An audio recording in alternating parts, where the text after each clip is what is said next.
This segment of the news has been brought to you by Sun Oil Limited. Welcome back. With the battle for leadership within the Free National Movement already finished, other politicians battle for a spot in the party's hierarchy. Austin Fernander has more. In preparation for its upcoming party convention, the Free National Movement formally accepts the nominations of several candidates for various leadership positions within their ranks. The official announcements came in a nomination ceremony held today at the party's headquarters for the position of deputy leader. The party accepts the nomination of Shannon Cartwright, Member of Parliament for St. Barnabas and former chairman of the Bahamas Public Parks and Beach Authority. In his nomination address, Cartwright had this to say. The list of accomplishments of the Free National Movement is well peppered throughout the history of the Commonwealth of the Bahamas. It is this fight, this continuous fight that remains relative to this day, that brings me here to offer myself as the deputy leader of the Free National Movement. I come here today not on any ego-driven trip, if you will, not any reach for any sort of entitlement, but an appreciation of what it takes to serve others, to serve my party, and to serve the Commonwealth of the Bahamas. We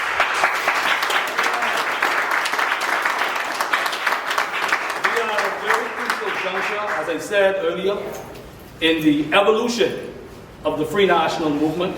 This is not about creating a new FNM, but a resurgence of the Free National Movement that the Bahamian people have come to expect in this long journey called the Commonwealth of the Bahamas. Also throwing his hat in the ring in the fight for the deputy leader position, Adrian White, a newcomer to the political scene here in the country and the sitting member of Parliament for St. Barnabas. Members of the Free National Movement, members of the Convention Committee, Bahamians from Managua to Bimini, North Grand Bahama, I offer myself today to be the representative for the Free National Movement as the deputy leader not only of this great party, but of what will be the next government of this country.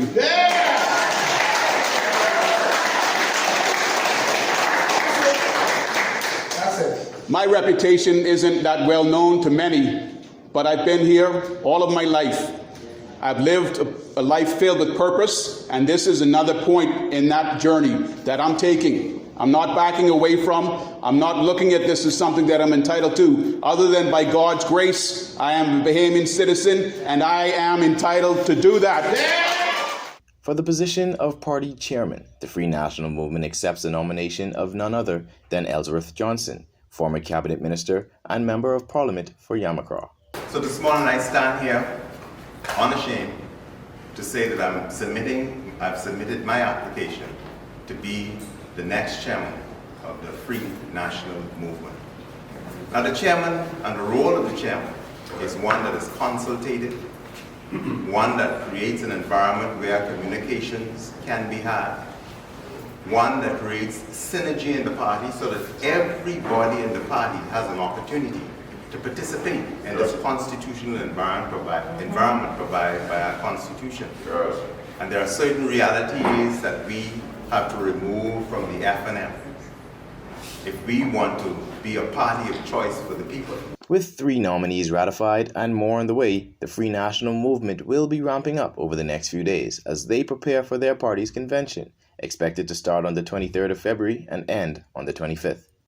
For JCN News, I'm Austin Fernander.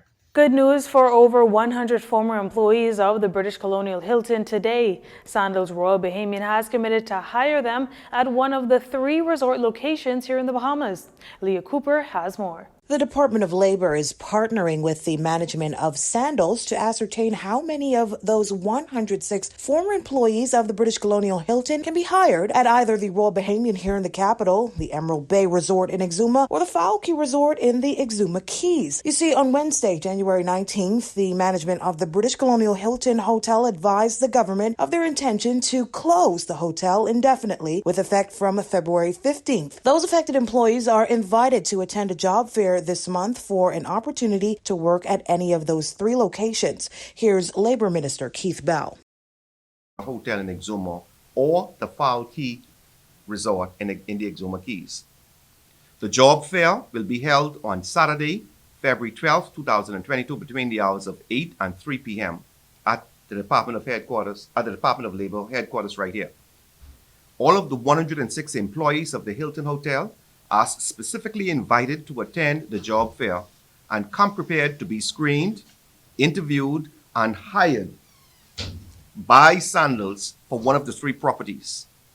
It is anticipated that Sandals will require additional staffing to complement the over 800 Bahamians that are presently employed at the Royal Bahamian property. This initiative, according to Minister Bell, is an effort by the Davis administration to reduce the unemployment rate in the Bahamas, which has been unknown for nearly 2 years. Sandals General Manager Adrian Whitehead was also on hand to explain why they chose to reach out to the former Hilton employees. The employees of the Hilton have experience in the industry. They understand what's going on. They understand, obviously, standards. They have a good grounding. So it makes sense for us to engage people that have already got a certain amount of training and a certain amount of initiative in the industry as well. We also feel that the size of that team has obviously been reduced over time, given the occupancies that were being run. So we know they've got to be the best people as well. So we'd be crazy not to take up that opportunity. So we're looking forward to that, to engaging them. We want to choose the best, of course. We feel this is a way of us doing it. There's no reason why they can't join our team. We have all sorts of positions open that we're still searching. So it's a great opportunity for us to connect with the right people and bring them on board to take them into what we want to do at Sandals and where we want to take the Sandals product here in the Bahamas. So we're excited to join them. He adds that Sandals intends to hire those employees as soon as possible, and with high occupancy levels anticipated over the next few months, the resort needs those people to fill those gaps as soon as possible. Our forecasts are strong. We're looking at running on our available rooms in the sort of high 80s as we're looking at in terms of our occupancy. We have positions in culinary, food service, housekeeping, front office, concierge club, butler, all of those areas, engineering. So I don't think there's a field that we do not have vacancies right now. Some of them might be a little bit more specific in terms of the technical, especially with regards to engineering. But the other areas we're looking to bring people in at all levels, from entry level through to management level at the same time. So we have positions available and we're looking to interview and bring people on board. The resort is looking to fill 140 to 150 positions. Reporting for JCN News, I'm Leah Cooper. Alicia Barton, the young woman and cancer survivor attacked by a pack of her neighbor's dogs on Friday, says despite her pain, she is most grateful to be alive. Our news team had a chance to sit down with Miss Barton as she describes this near-fatal attack. My name is Alicia Barton. I live in Pasco Gardens for about 17 years now. On that particular day, I just came home, jumped out of my car. That was on Friday past. Probably about 5:30 I'm usually on, so 5:33 around that time. I jumped out of the car and I just looked across the street and saw dogs coming towards me.